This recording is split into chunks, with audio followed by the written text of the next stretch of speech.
बोला कि ठीक है बेटा ईरान को दे दो, तब से इनको मिल रखी है, अभी फिर से उधर जा रहे हैं ये लोग, राइट। फिर HQ9 की बात कर रहे हैं, वही प्लेटफॉर्म है जिसके बारे में हमने डिस्कस करा था जो पाकिस्तान में जलील हुआ था। अब ये J10 भी वही है जो पाकिस्तान में जलील हुआ था, जिसके शेयर प्राइस गिरे थे। तो ये तेल देंगे और जहाज लेंगे।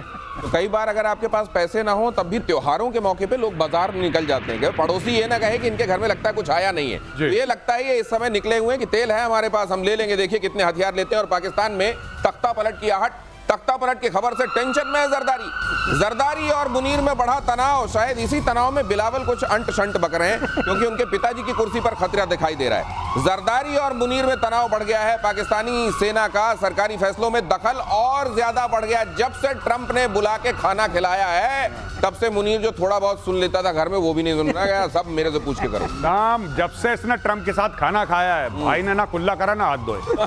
इसने बोला कि वो फ्लेवर मुंह में रहना चाहिए कि यूएस प्रेसिडेंट के साथ मैंने खाना खाया है। और जहां तक तख्ता पलट की बात है, तख्ता पलट नहीं है भाई जरदारी का, ये पटला पलट है। जो कपड़े धोने का पटला होता है ना लकड़ी का छोटा वाला, ये तख्ते पे तो मुनीर बैठा है। हमारे यहाँ मध्य प्रदेश में मोगरी कहते हैं।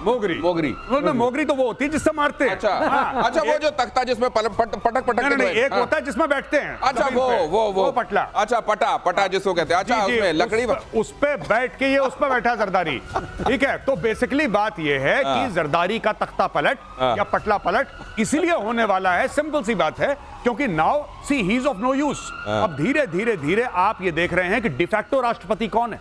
डिफैक्टो राष्ट्रपति तो आसिम मुनीर है। अब आसिम मुनीर धीरे धीरे कहेगा कि 2 लोगों को तनख्वाहें क्यों मिले, जब मैं ही काम कर सकता हूं राष्ट्रपति का, निकालो उस वाले। और वैसे ही बजट कांस्टेंट चल रहा है, वैसे ही बजट का वैसे ही मुश्किल चल रहा है। अब ये समझ लीजिए, जो लोग तख्ता पलट कहते हैं ना, तो इज्जत देते हैं असल में उस आदमी को जो पट्टे पे बैठा हुआ, उसका तो पटला पलट होने वाला है। और अमेरिका के पूर्व F-16 पायलट का एक बड़ा खुलासा, ये अब पाकिस्तान को कैसा लगेगा जरा वो भी सोच लीजिए। भारत ने ऑपरेशन सिंदूर में एक्स गार्ड डेकॉय सिस्टम का इस्तेमाल किया। कल ये खबर मैंने बताई थी, लेकिन ये आज नया रंग है इस खबर में। एक्स गार्ड डिवाइस ने पाकिस्तानी रेडार और मिसाइलों को गुमराह किया। भारत के राफेल को कोई नुकसान नहीं हुआ। पाकिस्तान का दावा गलत है। पाकिस्तान ने जिस राफेल को गिराने का दावा किया वो असल में एक डिकॉय था। आपने देखा होगा पाकिस्तान में जब वो अपने फाइटर जेट दिखाने की कोशिश करते हैं वहां के लोग, तो आपने देखा होगा रिक्शे को बना देते हैं फाइटर जेट जैसा, या कोई कार्डबोर्ड लेंगे उसको फाइटर जेट जैसा बना देंगे, तो वो उनका फाइटर जेट पजेस करने का उसमें सुख होता है, आनंद होता है। और ऐसे ही इन्होंने क्या किया, भारत ने एक जो नकली किस्म का उनको एहसास दिया था कि देखो हमारा राफेल है, राफेल की छाया समझ लीजिए, उसको मारा और राफेल गिरा दिया। अच्छा सिर्फ इतना नहीं, उन्होंने तो ये भी कहा था कि हमने न जाने कितने लॉक कर लिए थे जी, हम उनको भी गिराने, तो इसी तरह के लॉक किए बैठे होंगे। ये बिल्कुल सही कह रहे हैं, ख्वाजा आसिफ ने सही बोला, उसने 20 लॉक कर लिए थे भाई। पर वो 20 क्या लॉक किए थे ये ख्वाजा आसिफ को नहीं पता। ये बात सर ने समझाई थी कि फाइबर ऑप्टिक केबल होता है उसमें 100 मीटर पीछे वो जो था, और उसको जानबूझ के एक फेक चीज वहां पे लगाई गई। उस फेक चीज को, उस फेक इमेज को आप कह लीजिए, आसान शब्दों में बता दूं, उस फेक इमेज को पाकिस्तानी रडार ने कैप्चर करा। और सही बात है, पाकिस्तानी रडार ने उस मिसाइल को, सरफेस टू एयर मिसाइल को, उस फेक इमेज के थ्रू फायर भी करा। और जो पाकिस्तानी कहते हैं कि 5 राफेल गिरे, 6 राफेल गिरे, हाँ पाकिस्तान को लगता है कि वो राफेल थे जो गिर गए। और लगने की दगवाई कहीं पे नहीं सर। लेकिन एक चीज बताइए, ये अमेरिका का एक पायलट क्यों खुलासा कर रहा है, और ये इनके जख्मों में नमक अमेरिका की तरफ से क्यों आ रहा है अभी? वो पायलट जो है मुझे लगता है कि 10 का दोस्त होगा। उसने कहा हमें बिना मारे क्रेडिट लेते चले जा रहे हैं। और दूसरा जो फाइटर पायलट होता है उसकी एक खास बात होती है कि आपने जब जहाज गिराया नहीं, तो आप फाइटर एयरक्राफ्ट को कैसे कर रहे हैं, गिरा दिया। वो इस बिरादरी पे भी एक बिरादरी की बात है, राइवलरी होती है कि आपने मिसाइल मारी, वो गिर गया, वो तो गिरा नहीं, उसने स्पूफ किया, क्योंकि उसने जहाज को स्पूफ किया। मैं आपको 20 दिखा सकता हूं, ऐसे आपको लगेगा 20 रफाल जा रहे हैं। मतलब ये जैसे एयर मार्शल पीके श्रीवास्तव खड़े हैं, ये यहाँ पर खड़े, इनके इसी तरह के कपड़ों में 20 आप इनके पुतले बना दीजिए, और उनमें से 2-3 पुतले उधर, 2-3 पुतले उधर, उन पे आप कुछ कर दीजिए, और आप बोलिए कि देखिए हमने ये नहीं है।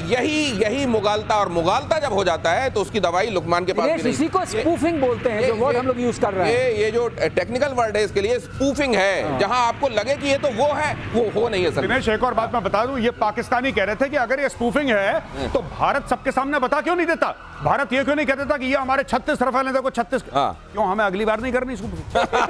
अगली बार तुम्हें बेवकूफ नहीं बनाना कि एक बार सारे पत्ते खोल दें, ऐसा कैसे हो जाएगा यार? स्पूफिंग मजे लो। और अगली देखिए, जर्मनी के जहाज पर चीन का लेजर अटैक। चीन ने ये बगैर बताए कर दिया, और इस मामले में बड़ा खफा है इसमें जर्मनी। बर्लिन में चीन के राजदूत को तलब कर लिया गया। जर्मन टोही विमान यमन के तट पे पास था। चीन पर हूती विद्रोहियों की मदद का आरोप है। ये जो कह रहे हैं मेजर गौरव आर्य कि ईरान को और उसके प्रॉक्सीज को मदद देने में चीन लगा हुआ है, और ऐसे में वहां जर्मनी का एक जहाज गया हुआ था, टोही विमान था, उसके ऊपर लेजर बीम दाग दी, वो तो बाल बाल बचा और इस पर जर्मनी बहुत खफा है। और लेकिन चीन की एक और कलई खुली दुनिया के सामने। जी नहीं, बिल्कुल। देखिए, चाइना ऐसा करता रहता है और मैं आपको बताता हूं चाइना की एक खासियत है। चाइना को यह फर्क नहीं पड़ता कि डिप्लोमेटिकली क्या होगा, चाइना कर देता है और बाद में चाइना मैनेज कर लेता है। राइट, ये चाइना ने फिलीपींस के साथ भी करा। ये चाइना ने, जैसे फिलीपींस की कोस्ट गार्ड की वेसल आ रही थी, वहां पे चाइना ने धक्का मारा, फिलीपींस की कोस्ट गार्ड की वेसल पे चढ़ गए, वहां पे उनके हथियार लेके चाइना चला गया, उनके जहाज को बहुत बुरी तरीके से डैमेज कर दिया। करते रहो, क्या दिक्कत है? चाइना कर देता है, चाइना पहले कर देता है। चाइना का ये नहीं कि जाएगा कागज लेके साइन करेगा, चाइना बोले तो ठोक दो जर्मनी का जहाज, उन्होंने ठोक दिया, सर काम हो गया, चलो वापस आ जाओ। अच्छा, ये क्या करेंगे? राजदूत को तलब करेंगे, बुलाओ उसको जरा। क्या करा है चाइना ने? कह रहा सर मुझे तो पता नहीं है। अब राजदूत को क्या हत्या थोड़ा कर देंगे उसकी? कहानी खत्म हो गई। तेरे से एक और बात है, और किया कहाँ किया है? ये स्ट्रेट ऑफ हॉर्मुज में किया है, जहां पर वो जहाज जो जर्मनी वाला था, स्पाई एयरक्राफ्ट, किसके लिए स्पाई कर रहा था? वो कर रहा था अमेरिका के लिए। ईयू शील्ड बोलते हैं उसको, ईयू शील्ड बोलते हैं, उसका नाम है यूनियन शील्ड। हाँ, तो वो उसके बिहाफ पे कि यहाँ पे जो ट्रैफिक जा रहा है मालवाहक जहाजों का, उस पे कोई खतरा ना हूती का, तो इन्होंने लेजर से कर दिया। और हूती ने तो जिस तरीके से एक जहाज को आज डुबाया है, वो तो जो विजुअल्स हैं वो तो बड़े खतरनाक विजुअल्स हैं सर। और ये हूती का मुझको लगता है कि इजराइल अब कोई वंस एंड फॉर ऑल वाला इलाज करने वाला है, निकालना पड़ेगा। ये अगली खबर देखिए, समंदर में और ज्यादा बढ़ेगी भारत की ताकत, extended range anti submarine rocket का कामयाब टेस्ट। INS करवती नामक जहाज से लॉन्च किया गया, इसे पनडुब्बियों को नष्ट करने के लिए बनाया गया है। ये रॉकेट ये कैसे अलग होगा, क्या होगा सर? ये बेसिकली ये है कि इसकी रेंज बढ़ गई है, विच इज वेरी गुड, और ये एंटी सबमरीन उसके काम आएगा। अच्छा, जितने एंटी सबमरीन ऑपरेशंस होंगे उसके काम आएगा। ये क्या जो आप बताते हैं मिसाइल रिजीम जो है, जो मिसाइल और रॉकेट का नाम क्यों कर रख दिया जाता है, ये वही है क्या रॉकेट? वही है, ये मिसाइल है, बेसिकली मिसाइल है, लेकिन रॉकेट इसलिए बोलते हैं क्योंकि इसमें वो जो होमिंग डिवाइस है वो नहीं है। अच्छा, इसका मतलब सीख करके नहीं जाएगी, लेकिन ये एक्यूरेट है और ये काम आएगी आपको। ये अटैक सबमरीन है। ये मिसाइल और रॉकेट में एक बड़ा फर्क आज हमको समझ में आया, ये कि अगर रॉकेट है तो एक तरीके से उसकी आंखें नहीं है, वो बस फायर कर दिया जाता है कोऑर्डिनेट्स देख के और जाके वो अपने टारगेट थोड़ा सा बहुत, लेकिन इसको आंखें होती हैं, ये ढूंढ के मारती है मिसाइल, और इसीलिए इसमें सीकर मतलब उसकी आंखें। ये इसमें क्या सरलीकरण है? नहीं, आप लोगों के समझाए हुए सर। लेकिन एक बात बताइए, समुद्र में लगातार भारत खुद को जैसे ताकतवर बना रहा है, इसके पीछे वजह क्या है? स्टिंग ऑफ पर्ल्स या कराची निगाह में, या ये सब सारी वजह? ना, मुझे लगता है कि टोटल इंडियन ओशन रीजन की बात अगर करें तो इंडियन ओशन रीजन में अपना वर्चस्व बनाना। दूसरी चीज, जिस तरीके से आज की तारीख में largest navy in the world is the Chinese navy. जो वेसल के मामले में Chinese navy has overtaken the American navy. और अगर भारत अपनी ऐसी तरक्की नहीं करेगा, मेक इन इंडिया नहीं करेगा, आत्मनिर्भर भारत नहीं रहेगा, तो भारत इसमें पीछे छूट जाएगा। एक और बात मैं आपको बता दूं, आज तक भारत में, और ये हमारी गलती है, मैं माननी चाहिए, मैं लाइव शो पे बता रहा हूं, हम लोगों ने नेवी को हर समय नेग्लेक्ट करा। अभी पिछले 10 साल से नेवी को एक तवज्जो दी जा रही है। कारण यह है कि जब भी हमारी लड़ाई हुई वो हिमालय पे हुई, जब भी लड़ाई हुई वेस्ट में हुई या ईस्ट में हुई, चाहे 47 देखें, चाहे 62 देखें, चाहे 65 देखें, चाहे 71 देखें, चाहे 99, या तो आपको वेस्ट में दिखेगी या ईस्ट में दिखेगी या नॉर्थ में दिखेगी।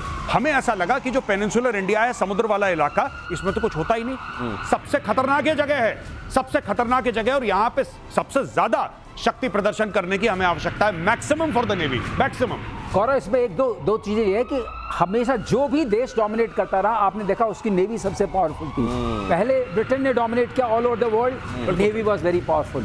फिर यूएस ने किया, navy was very powerful, now it is getting into second place. लेकिन हाँ, एक बात है कि शिप्स और सबमरीन्स वगैरह नंबर्स में चाइनीज के पास बहुत ज़्यादा है, लेकिन अभी भी जब क्षमता की बात आएगी तो यूएस आगे रहेगा। लेकिन एक खास बात है, one of the blue water navies जिसको बोलते हैं, कि आप समुद्र में कहीं जा सकते हैं, उसमें हिंदुस्तान अब दखल हिंदुस्तान अपनी दखल बढ़ा रहा है। 70 सालों में जो नहीं हुआ उसको पहचाना गया, कहां कहां काम करना आवश्यक है और उस पर काम किया जा रहा है। समुद्र भी उन्हीं में से एक। भारत जिस पर ध्यान दे रहा है, प्रोजेक्ट 77 के तहत सबमरीन बनाने का काम तेज।